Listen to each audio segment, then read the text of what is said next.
Today we have Elon Musk. Elon, thank you for joining us. Yeah, thanks for having me. So we want to spend the time today talking about your view of the future and what people should work on. So to start off, could you tell us, you famously said when you were younger there were 5 problems that you thought were most important for you to work on. Mm-hmm. If you were 22 today, what would the 5 problems that you would think about working on be?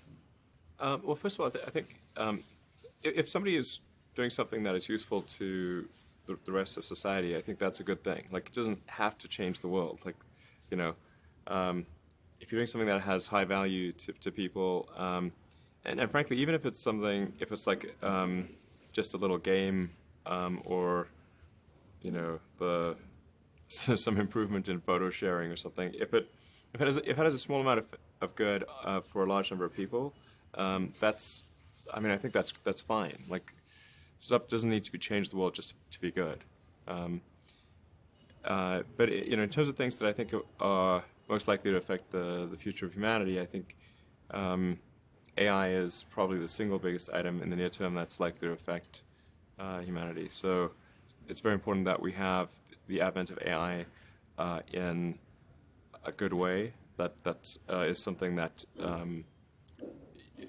if you could look into the crystal ball and see the future, you would like that outcome, because it is something that could go wrong, as we've talked about many times, and so we really need to make sure it goes right.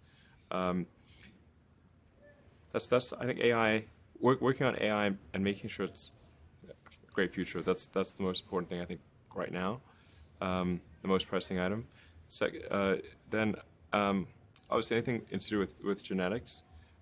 If you can actually solve genetic diseases, if you can prevent dementia or Alzheimer's or something like that, with genetic reprogramming, that would be wonderful. So I think there's genetics.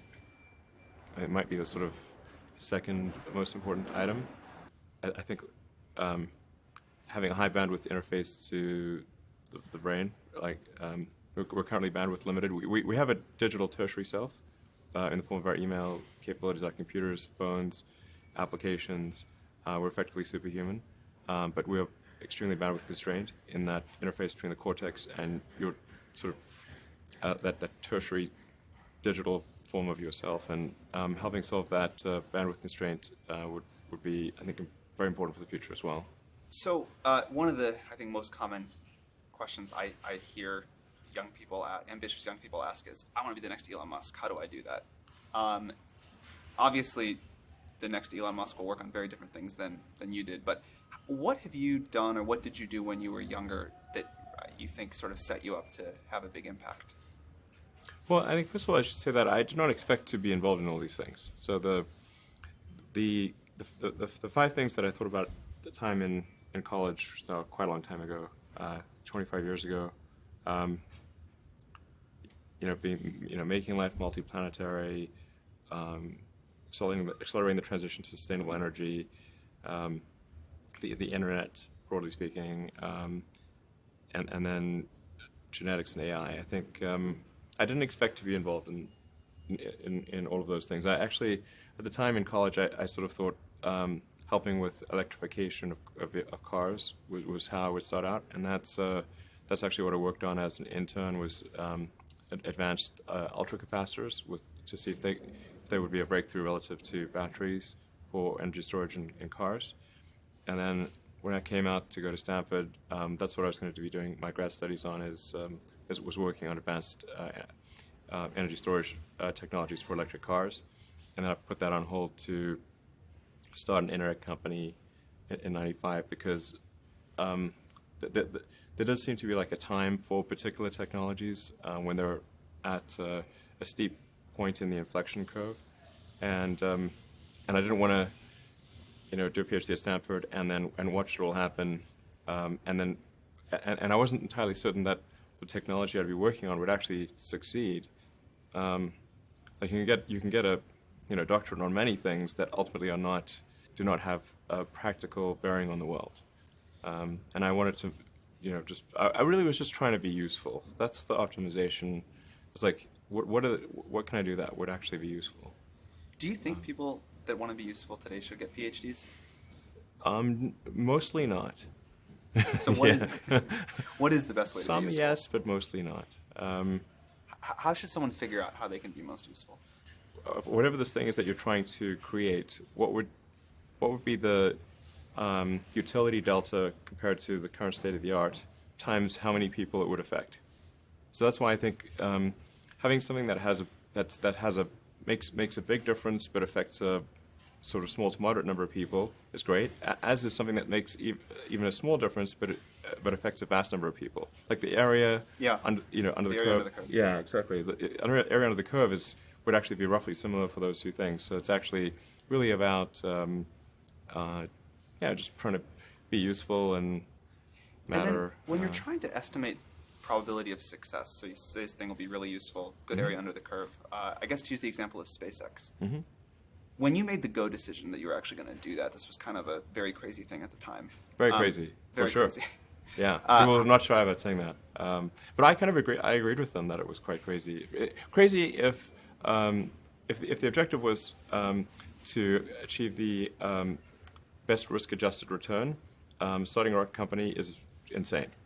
But that was not my objective. I'd simply come to the conclusion that if something didn't happen to improve rocket technology, we would be stuck on Earth forever. And the big aerospace companies had just had no interest in radical innovation. All they wanted to do was try to make their old technology slightly better every year, and in fact, sometimes it would actually get worse.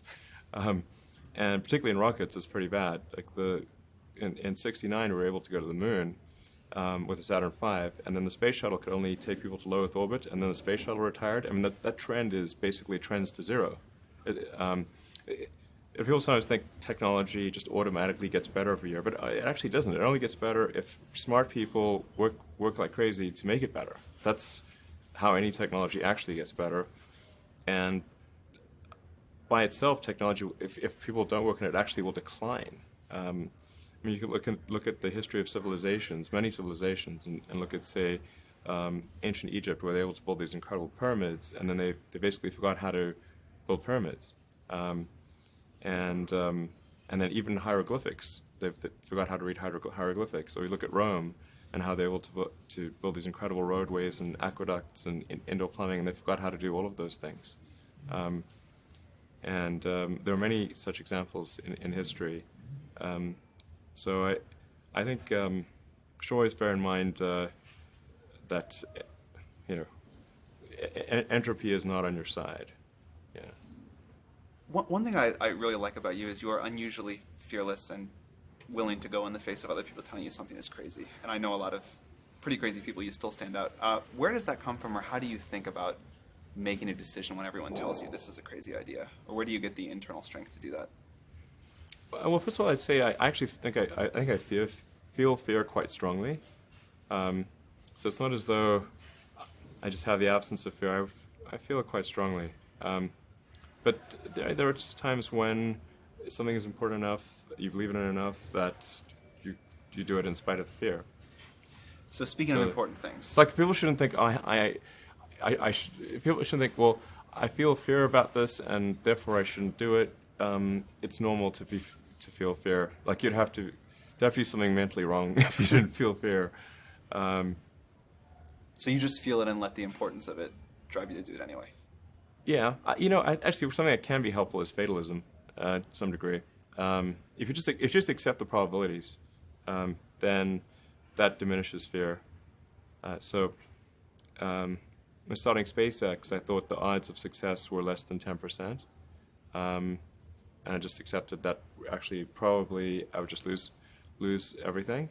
But that maybe would make some progress if we could just move the ball forward. Even if we died, maybe some other company could pick up the baton and keep moving it forward, so that would still do some good. Same with Tesla. I thought the odds of a car company succeeding were extremely low. What do you think the odds of the Mars colony are at this point today? Well, oddly enough, I actually think they're pretty good. So, like, when can I go? Okay. At this point, I am certain there is a way. I'm certain that success is one of the possible outcomes for establishing a self-sustaining Mars colony, in fact, a growing Mars colony. I'm certain that that is possible, whereas until maybe a few years ago, I was not sure that success was even one of the possible outcomes. It's a meaningful number of people going to Mars. I think this is potentially something that can be accomplished in about 10 years, maybe sooner, maybe 9 years. I need to make sure that SpaceX doesn't die between now and then, and that I don't die, or if I do die, that someone takes over who will continue that. You shouldn't go on the first launch. Yeah, exactly. Well, Actually, the first launch will be robotic anyway, so. I want to go except for that internet latency. Yeah, the internet latency would be pretty significant. Mars is roughly 12 light minutes from the sun, and Earth is 8 light minutes, so at closest approach, Mars is 4 light minutes away. At furthest approach is 20. A little more because you can't sort of talk directly through the sun. Speaking of really important problems, AI. So you have been outspoken about AI. Could you talk about what you think the positive future for AI looks like and how we get there? Okay, I do want to emphasize that this is not really something that I advocate, or this is not prescriptive. This is simply hopefully predictive.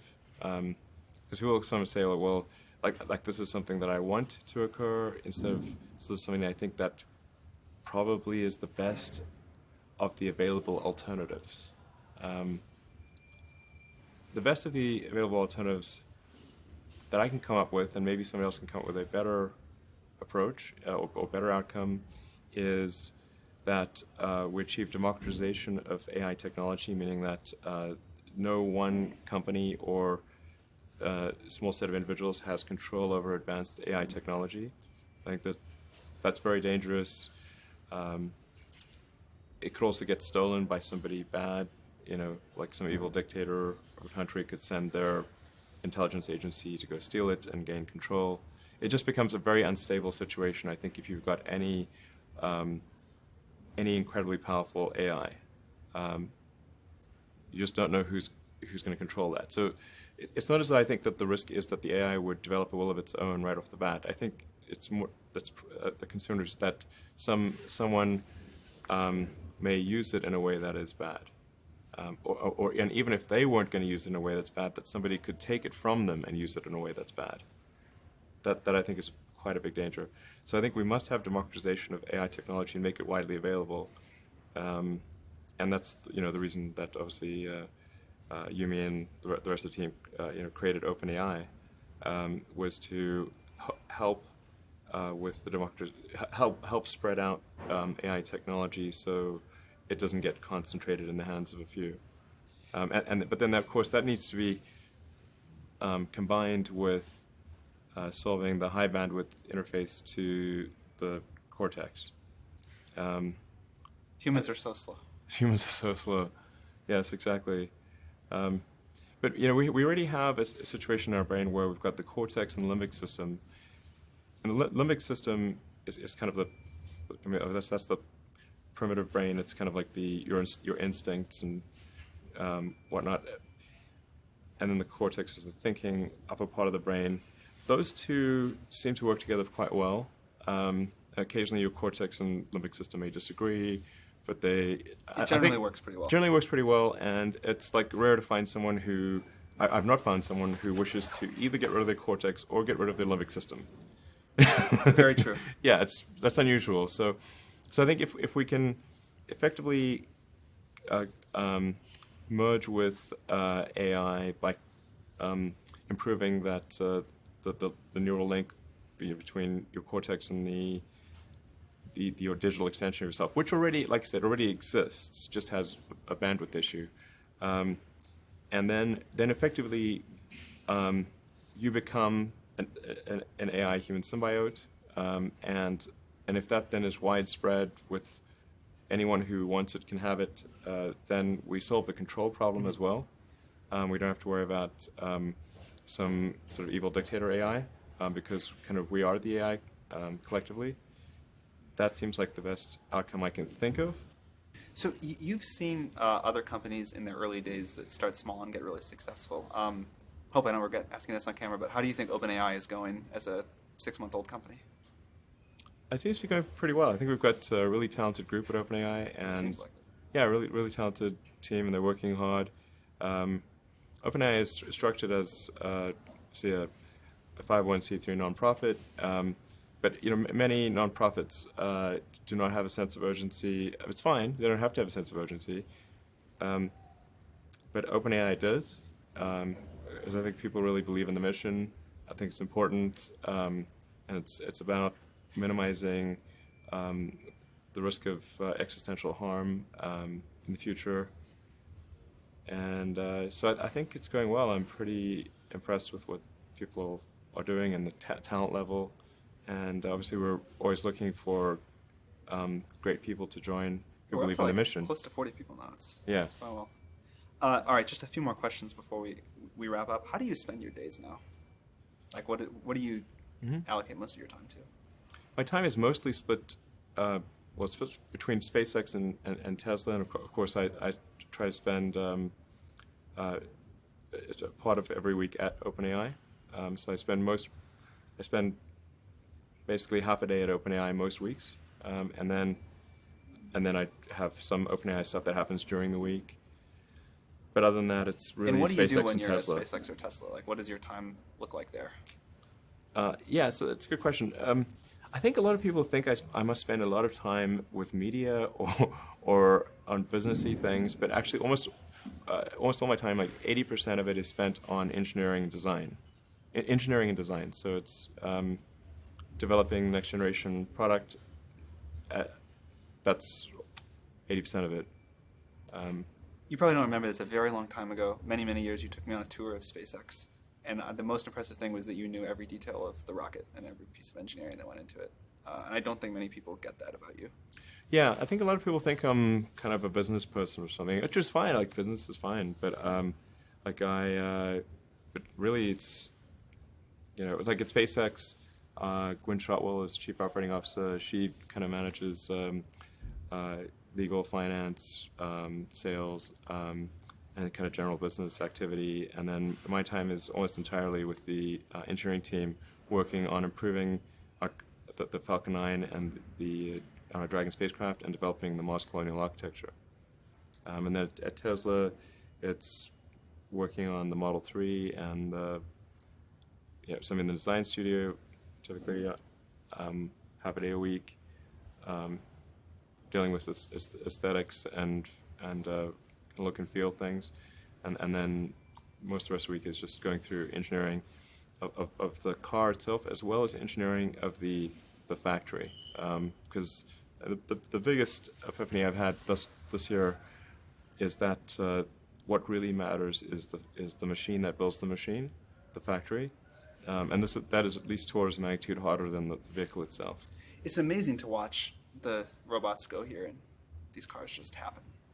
Yeah. Now, this actually has a relatively low level of automation compared to what the Gigafactory will have and what Model 3 will have. What's the speed on the line of these cars? Actually, the average speed of the line is incredibly slow. It's probably about, including both X and S, it's maybe 5 centimeters per second. And what can you get to? This is very slow. Or what would you like to get to? I'm confident we can get to at least 1 meter per second, so a 20-fold increase. That would be very fast. Yeah. At least. I mean, I think 1 meter per second, just to put that in perspective, is a slow walk, or like a medium speed walk. A fast walk would be 1.5 meters per second. And then the fastest humans can run over 10 meters per second. So if we're only doing 0.05 meters per second, that's very slow current speed. And at 1 meter per second, you can still walk faster than the production line.